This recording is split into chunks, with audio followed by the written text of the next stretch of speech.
કાર્યવાહી પર પ્રશ્ન ઊભા થયા છે। મળતી માહિતી મુજબ ચાની કેન્ટીન પૈસા ન આપવાના કારણે તંત્ર દ્વારા દૂર કરવામાં આવી હોવાનો આક્ષેપ છે।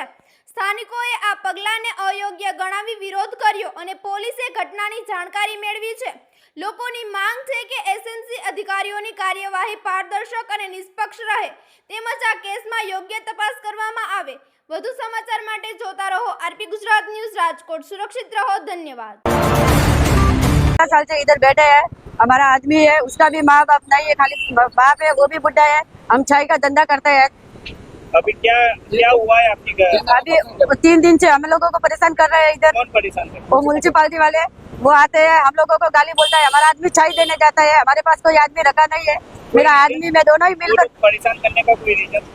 अरे कोई आजू बाजू वाले ने कंप्लेंट किया इसलिए हम लोगों के पास आता है। कभी नहीं आता है, पहली बार आया हमारे पास। 3 दिन से आ रहा है इधर और हम लोगों को गाली बोलता है कि ये हटा दो, बाटला उठा के लेके गया। आगे पत्थर डाला हुआ है, उसका नहीं उठाया, हमारा उठाया उसने। क्या बोल के जाते हो साहब? वो बोलता है कि इधर नहीं लगाने दो, ऐसा कर रहे हैं। हमारा 2 बाटला ले गया और सुबह मेरा 2 बाटला लिया और 2 टेबल लेके गया और चाय का केबिन था वो भी लेके गया। अभी बोलता है कि अभी अब की बार आएगा तो दुकान में से बाटला उठा के लेके जाएगा, ऐसा बोल के गया मेरे को। और सब मेरा का तोड़ फाड़ करके गया हुआ है। क्या मांगे आपकी? हमारे मांग है कि कंप्लेंट करने का, बस कंप्लेंट करने का। हम क्या